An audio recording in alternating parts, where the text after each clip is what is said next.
I was about to go to bed. Maybe I should have done. And then this story has popped into my feed in newspapers, and I'm horrified. Horrified in a sort of gut-wrenching way. The other day, I was trying to get was it Aviva to pay me some money that they'd taken by mistake. It was only about £322, and that was the amount that showed on the account. And they paid me over a month late, and even then it's only about 270 odd pounds that they paid me. Somehow or other, they've, sleight of hand, another 50 quid has gone. And you think, it's only 50 quid, but it's about your expectations and the deceit and the sheer time involved in dealing with people who are not straightforward. And more than that, when it got into my account, it was deposited by some organisation other than Aviva. And yet when they pay £50 as compensation, that goes down as Aviva. I don't understand why they have all these different accounts. It just seems dodgy. And that's the problem. I wouldn't recommend that anybody uses Aviva.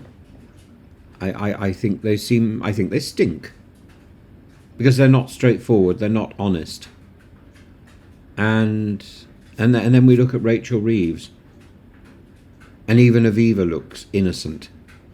Rachel Reeves, the woman entrusted with the British economy, who appears to have a rather imaginative relationship with the truth. And now it's one thing to embellish your LinkedIn profile to make yourself look a little more impressive. People might say, "Oh, I'm fluent in French," when their conversational range is limited to ordering a croissant. But it's quite another, or interpreting Inspector Clouseau, imitating Inspector Clouseau. Nobody could interpret him. But it's quite another when the Chancellor of the Exchequer misrepresents her own credentials repeatedly, while asking us to trust her stewardship of the nation's finances. First, her academic sleight of hand. She insisted herself. She insisted that she was a contributor to the Journal of Political Economy, one of the world's most prestigious economic publications, when in reality she'd only published in a far less influential European Journal of Political Economy. It's the difference is stark.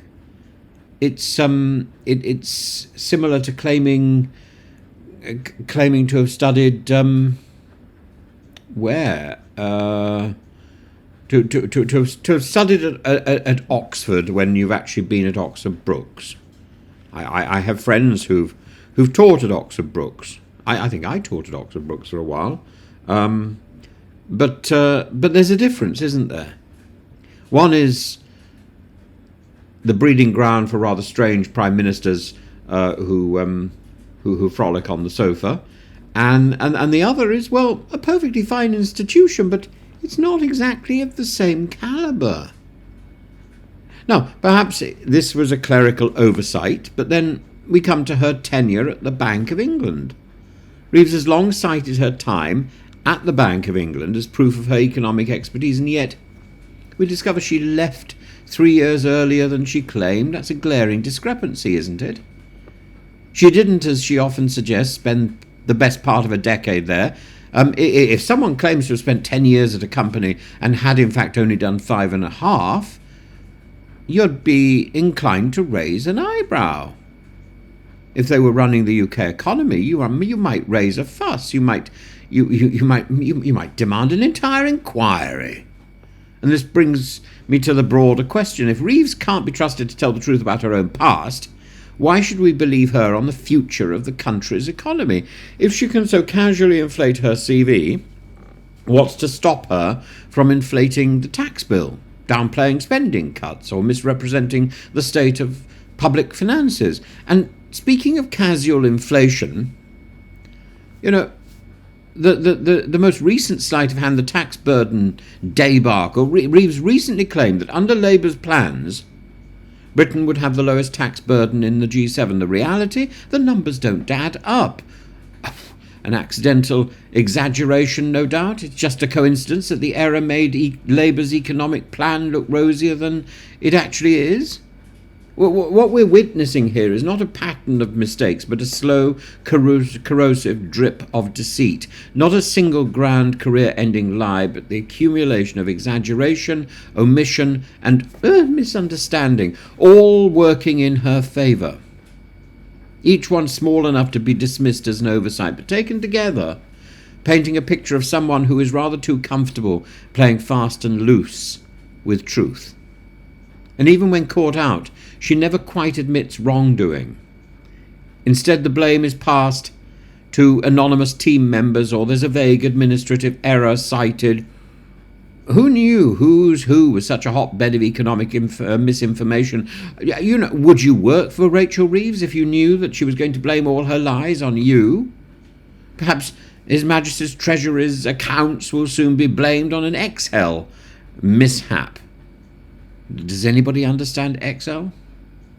The question, I suppose I must ask, is this person... We must ask this question. Is it... we must ask this question.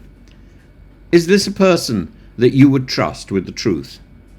If the Chancellor cannot be relied upon to present her past honestly, can we rely on her to be truthful about the nation's financial future?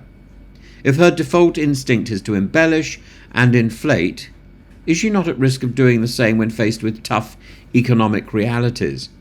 Rachel Reeves is not the first person, let's be very clear, to stretch the truth, and she won't be the last.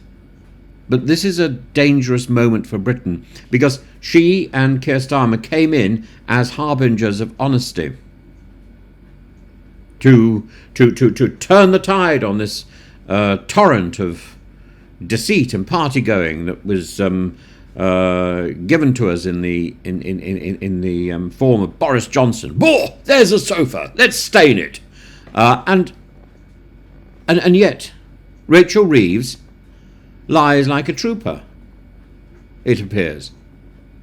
The Chancellor should be someone of absolute integrity. We are facing historic levels of debt, a squeezed middle class, a productivity crisis, and we've got somebody leading the way who cannot be trusted, someone whose word the markets, businesses, taxpayers can't believe.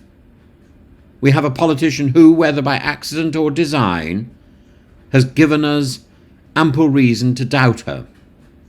If Reeves can't be trusted to get the small things right, how can she possibly be trusted with the big things?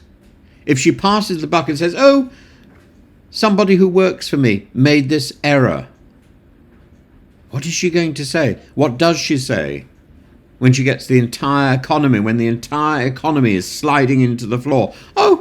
That's someone else's fault. Whose fault? Because it's not going to be so long before she turns around and says, that's Keir Starmer's fault. I think Rachel Reeves is a liability.